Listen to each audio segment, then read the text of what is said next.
ঘুম থেকে উঠে সকালে কি কি কাজ করি সম্পূর্ণ ব্লগটা দেখলেই বুঝতে পারবেন। সো হ্যালো এভরিওয়ান, আসসালামু আলাইকুম। আপনি সবাই কেমন আছেন? আশা করি সবাই ভালো আছেন। আমিও ভালো আছি আলহামদুলিল্লাহ, আপনাদের দোয়া এবং ভালোবাসায়। তো আমার ঘুম শেষ, আমি ঘুম থেকে উঠে গেছি। ঘুম থেকে ওঠার পরেই সামান্য একটু এক্সারসাইজ করে নিলাম, যদিও পুরো এক্সারসাইজটা দেখাইনি। পরে আমার ছোট্ট বাগানে চলে আসলাম, বারান্দায়। যে ছোট্ট বাগানটা আপনারা ইতিমধ্যে এই জায়গাটা দেখে ফেলছেন। সামনে হয়তো বা আরও কিছু গাছ নিয়ে আসবো। প্রতিদিন সকালে আমি এখানে আইসা পানি দেই, পানি স্প্রে করি, বিভিন্ন আগাছা পরিষ্কার করি। এখনও কিন্তু মুখ ধুই নাই বা কিছু খাই নাই। এটাই হলো আমার সকালের প্রথম কাজ। এখানে ভালো করে আমি সবগুলা গাছ স্প্রে করে দিচ্ছি।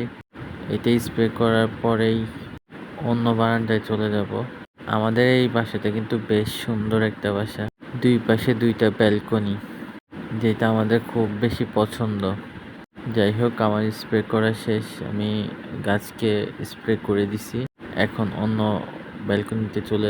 আপনারা হয়তো বা বলতে পারেন যে আপনি খালি গায়ে থাকেন কেন? কি পরিমাণে গরম পড়ছে বাংলাদেশে সেটা কি জানেন? যেই পরিমাণে ঘাম হয় আর আমি গরম সহ্যই করতে পারি।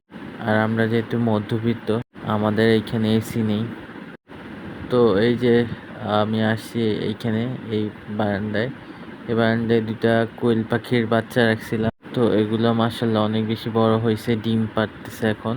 এগুলোকে একটু খাবার দিলাম, এখন ফ্রেশ হবো আর কি, হাত মুখ ধোবো, দেন বের হবো আর কি ফ্রেশ হয়ে। তো চলে আসলাম বেসিনে। আসলে অনেক ভিডিওই কাটছি, কারণ এত লং ভিডিও মানুষে দেখতে চায় না। লং ভিডিও দেখার একটা ধৈর্য লাগে। তো যাই হোক, আপনারা কিছু মনে করবেন না, আমি জাস্ট আমার ডেইলি লাইফটা একটু শেয়ার করছি। এর মধ্যে যদি আপনাদের কারো খারাপ লেগে থাকে তাইলে প্লিজ দয়া করে স্কিপ করে চলে যেতে পারেন। তো আমি যেহেতু বাইরে যাব, আমি তো আর বাইরে তো আর খালি গায়ে যাওয়া যাবে না। টি শার্টটাই পরে নিচ্ছি। বাইরে যাব, বাইরে কিছু একটু সবজি নিয়ে আসবো, আসার সময় একটু কিছু নাস্তা নিয়ে আসবো। তো আগে যাই একটু পানি খাবো।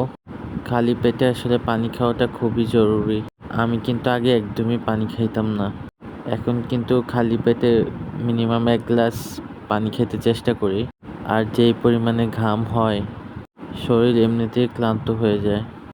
আপনারা কে কোন জায়গা থেকে আমার এই ভিডিওটা অবশ্যই কমেন্টে জানাতে ভুলবেন না। আর আমার ব্লগগুলো কেমন লাগে আপনাদের কাছে অবশ্যই কমেন্টে জানাবেন। তো যেহেতু বাইরে যাব, অবশ্যই টাকা পয়সা তো নিয়ে যেতে হবে, খালি হাতে তো আর যাওয়া যাবে না। যেহেতু বাজারে যাব, আমার ওয়ালেটটা দেখে কেউ হাসবেন না।